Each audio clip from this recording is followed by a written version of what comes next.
Okay, forgive the noise in the background. Probably should shut the door. My dogs will scratch the doors and want to come in. And I love my dogs. So, as the title tells on this video, is, I guess some pointers for newbies. It comes down to the trucking industry. I normally would do this in my semi and stuff, but it just takes too much damn time to upload data. And you know how cell phones are. Um, It says it's unlimited, but to a point, and then after you hit the X amount, you're putting the back burner, and you're not priority anymore, and other people will end up getting the data in that particular area, and you're just kind of stuck with like 2G, 3G, or whatever the hell it is. Um, I've noticed that with Verizon. I've seen that happen. I would have like a full set of bars on a 4G. I'm not getting shit. Nothing's playing, and I know that's exactly what it is. So, anyways, I guess here's some of the pointers, and I'm gonna think of stuff on the top of my head. Okay, I like to do these raw videos. It's because I'm lazy. I don't really do a whole lot of editing. Um, so with this COVID shit, you'll notice some of these shippers and receivers are assholes. A lot of them are, and they don't let you use the toilets. They may throw a porta potty out there or not. My my advice to you, and this is what I've been doing when I had to, is you get an industrial bucket. Okay, like something you buy from like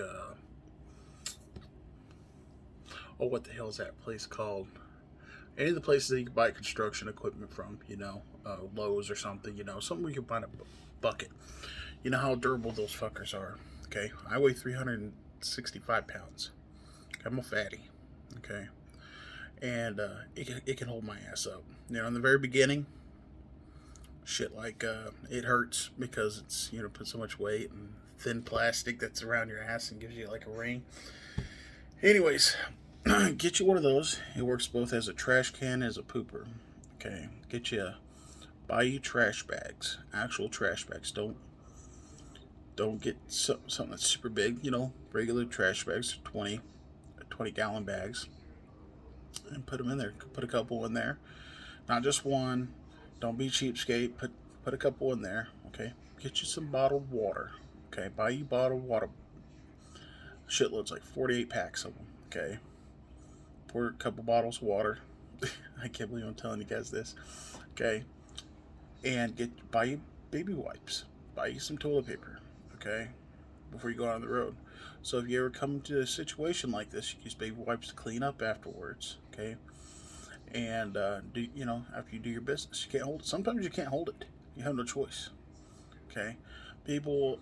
I've seen dumbasses will go up and say, "Well, I do that when I could buy an actual trash can and buy a big old bag of trash. Big old trash bags and stuff." I'm like, dude, I don't know about you, but I don't like my truck stinking. Okay, if I have trash, I'm not gonna have trash longer than half a day in my truck. That's it. So I'm not sure as hell I ain't gonna keep no poop bag inside my fucking truck. Um, you know, as soon as I'm done doing my business, I'll tie that bitch off, and then I'll. It's not just the drawstrings that you tie to. You take the top part of the bag and you make it real small, and then you tie knot that. To keep keep everything sealed, and then you do the second back with it. Okay, and it helps keep the smell to a minimum. Okay, and you have never done that in a truck before and stuff. And just tell you right now, without that water, you, you think you've smelt nasty shit. Okay, shit has a whole different level of smell without water, especially human shit. Okay, you're gonna wonder like, what the fuck. So, oh, got a fucking scab right there, some shit. Um, but and you know, and then you can use the second layer bag. Use bottled water and soap. Wash your hands, or if not, just use the baby wipes, or both. You know, um, and at least you got relief, and you're not. I mean, the shippers and receivers think of you guys as subhuman because you're nothing to them. They think they always get people to fight for their freight and stuff like that. So this is a good way if you have no choice in the matter, and you have no, you have to poop. That's all there is to it. It's helped me a few times myself. It sucks. But a lot of people don't like to talk about that shit. In the beginning of trucking, I used to collect Walmart bags. No, I don't do that anymore.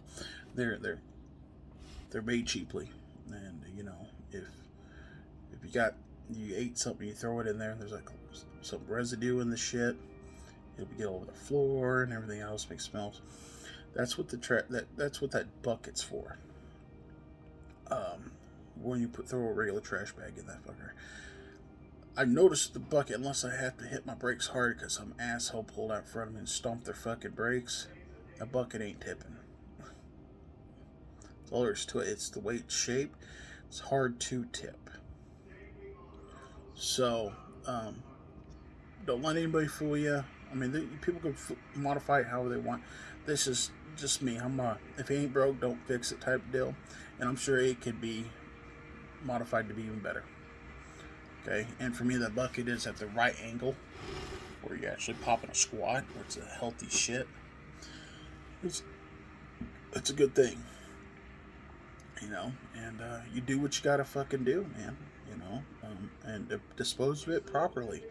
Don't just throw it out in the field somewhere, like some of these assholes. Don't throw it out in the parking lot, So, yeah, I get enough for all that stuff. And I get more than enough water for it, so I can brush my teeth inside the truck and be able to wash my toothbrush and off after I'm done, and if I'm running my tail off to the point where I can't really stop at a truck stop to shower all the time, just because of where I'm at and stuff. I'll use it, like get some clean clothing or something, soak it down in water and give myself a sponge bath, and clean up from that. It happens, man. I mean, you're on the road, it happens. People talk crap all the time. This industry, a lot of people talk crap. They think they're funny, they think they're smart, but they're just morons, They'll say, well, you ain't running right if you're not able to get a shower and stuff like that. Buddy, if I got a trailer attached to me, if I'm making $5,000 that week, it is a slow fucking week. Okay? That's all there is to it. When I run, and I need to make the money. Okay? And if that means I only stop at a truck stop to fuel, and that's it, and I have to go up and I'll be sleeping at customers or sleeping at a rest area or whatever the hell I got to, then so fucking be it. Let me think what else, if you're new, chances are you're not going to be an owner operator off the bat. Chances are you're going to be a company driver or something, you know what I mean? So I can't say about microwaves and stuff. If you're able to get a microwave in that fucker, do it. You got a fridge, so be it. If you got a power inverter, even better. You know what I mean? On top of that stuff, you got to know that this is not a race. This is it's a marathon, okay? Your mental health, it is the engine for your body. Okay?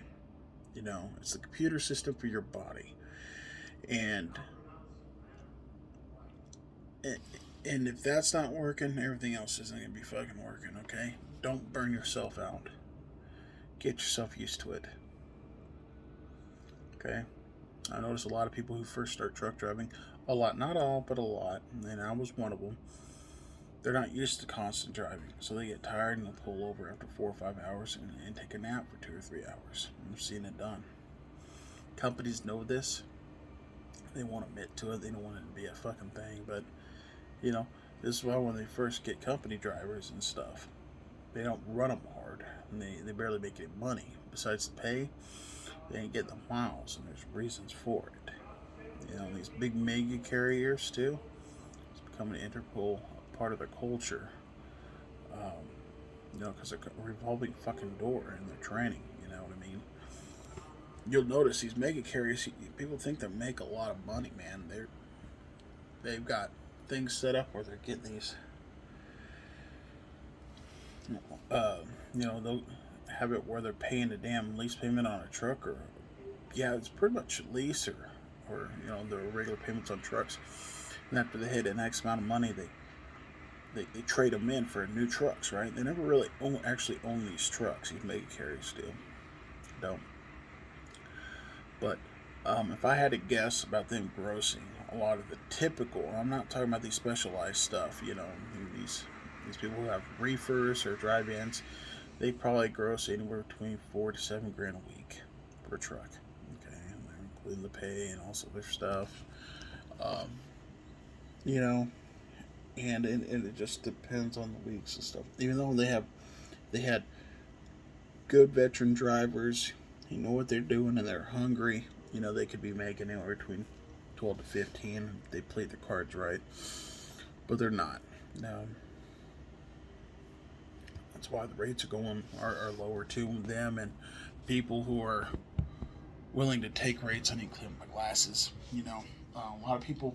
I have nothing against people who are immigrants who are over here, but I will acknowledge the shit that comes with it. Okay, there's a reason why they come to this country. Okay, better opportunities.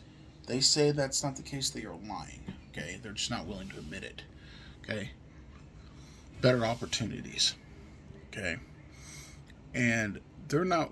They're the kind of people that anything that happens in this industry is a whole lot better than where they came from. That's why you're seeing a lot of people who are Russian. You're seeing a lot of people who are from the Middle East. That's why you're seeing a lot of people from Asia, Africa, and all this other stuff. I mean, this is heaven compared to where they're from. All right, call me a racist. I don't give a shit. It's common fucking sense. And so they're being conditioned and raised from get-go not to question authority and tyranny. Okay, just go under the radar. Fuck it. You know what I mean? And they're willing to run them shitty ass loads. Not all of them, but enough of them. And people think politicians are dumb. They might be blind and stuff, but there's nothing dumb about them. They're corrupt. Okay, they are corrupt. I don't know if I could dirty. No, it's just the way the shadow is. Hair. I have no fucking hair. But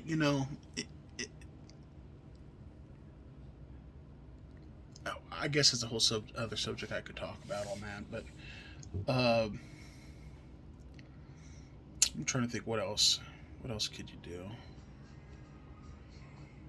Baby wipes are a huge thing for me. They really are. Get you some gloves too. Get you gloves they're not easily soaked, so you can have them for fuel. Because what I've noticed too is if you use them enough, the fuel will actually seep through the gloves and it'll smell like fuel in your hands and stuff. And you don't want to be eating food. Even after you wash your hands from it. You know what I mean? Sometimes you don't even have that ability. Sometimes you'll go up there and you'll go and get your fuel, and you go in there to use the bathroom. Bathroom's closed. Even if it wasn't, it's probably disgusting anyways. All these places, they just keep them disgusting. They don't care. Yeah, people who they go to work just to make a check and that's it. And they have no choice. Those baby wipes are a real good thing. I like them. I like the hell out of them. And actual toilet paper. Get you some laundry baskets, not just for laundry. Get you probably one. So you throw your dirty clothes, and then anything else. If you got a double bunk truck, okay, and you're the only motherfucker in there, okay, use those baskets to store fluids in it, like let's say juices and stuff, pop that you like to drink,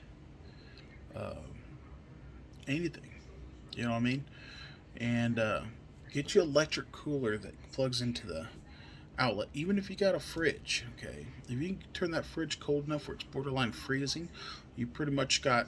If you throw frozen food in that motherfucker, you can make them last longer, maybe 2 or 3 weeks if you know what you're doing. Okay, and then that electric cooler, I personally am not. I bought the Colemans and stuff from truck stops. They I bought like four of them, and the first three lasted maybe a week, and the last one maybe 4 months. And I was like, ah, fuck this shit. I'll go get them from Walmart, and that's what I do.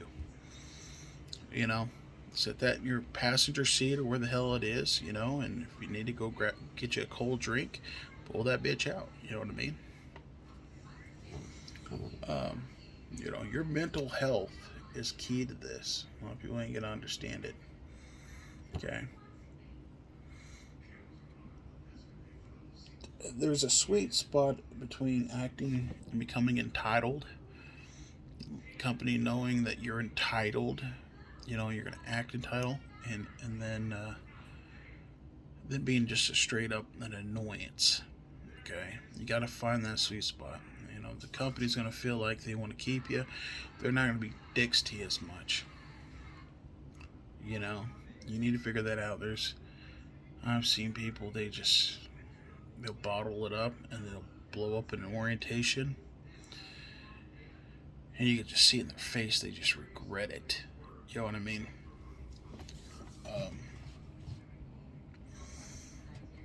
Yeah.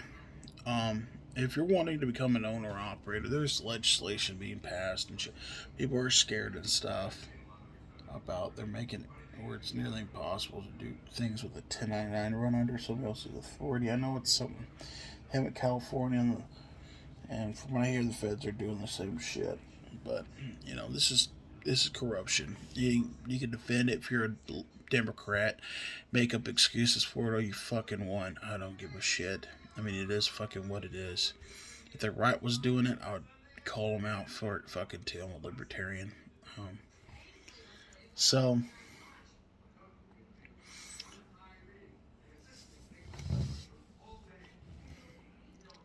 I'll briefly touch on it and I'll create another video going into depth. But if you're wanting to make the money, big bucks, okay? Most people, they just want to be home every day, and that shit's hard. Okay, it's just you got to find opportunity, and you got to be willing to relocate if you have to for that opportunity. Okay, I mean that's just part of it. Um, you know, your main goal when you get into trucking is to get your damn experience. Nobody's gonna touch you. Well, I wouldn't say that. Some people will, but it's usually insurance that drives the hiring standards. Okay, a lot of trucking companies don't care if you were a felon for whatever fucking reason. A lot of times they don't. It's just whether or not you can drive that fucking truck, and if you have the experience to back it up, so it's lower on their insurance. Because insurance is a gouging motherfucker. Okay, they gouge. It's not pretty. Uh, so after you get your couple years, and maybe you could find you a company that pays well, and you can do two. You can cut the time in half. You want to get your own truck. If you're not going to go buy it outright for whatever reason, too expensive or too much cost to pay for. But if you got the means to buy an old truck and go fix it up and stuff and store it and progressively get it fixed, by all fucking means, do what you got to do. Okay. I would try to save as much as you can. Okay. Within 2 or 3 years, if you could put away, I don't know, 25, 30 grand, that'll cover so you can get your own authority. Okay. If the laws don't pass a certain, the way that I'm thinking they are trying to pass, they run under somebody else's authority, of course. Like, let's say for instance Lone Star or something. But I would, save money for your down payment. And I mean, you want to get a trailer or not, whatever. I personally would, if you got a down payment and you got a low amount of monthly payment, fuck it, power only that shit. You can do it. There's a market for it. To the point where you want your power only, you can go grab a customer's trailer, go deliver, and use that customer's trailer to pick up other loads. A little bit. Gotta read the fine print until the date he has to be back. You know what I mean? So it's like you have a trailer. Just take care of it. Don't fucking destroy the fucker, because they're gonna come after you for it. You know, down payment for the truck. You're gonna have the down payment for the insurance, and that varies. That really fucking varies. Okay. When it comes down to, you got to get your own authority too. When it comes down to IFTA, when it comes down to highway use tax and heavy highway use tax. I mean, all this stuff, anything and everything, you have to pay for your permits. Believe it or not, there are people who have businesses that specialize in getting that shit done for you. Okay? There's a fee, of course. There's always a fucking fee. Okay? Okay? Don't need to overwhelm yourself with it, but, you can always look into that. So, 21 minutes in, I want to create another video going on leasing, or not leasing, buying a truck and getting your own authority. I'm not an expert. I got about 9 years experience of trucking, 7 company, 2 as an owner operator. Okay, so take my word for what it is. I could be wrong on some stuff, but this is what my experience is. All right, people.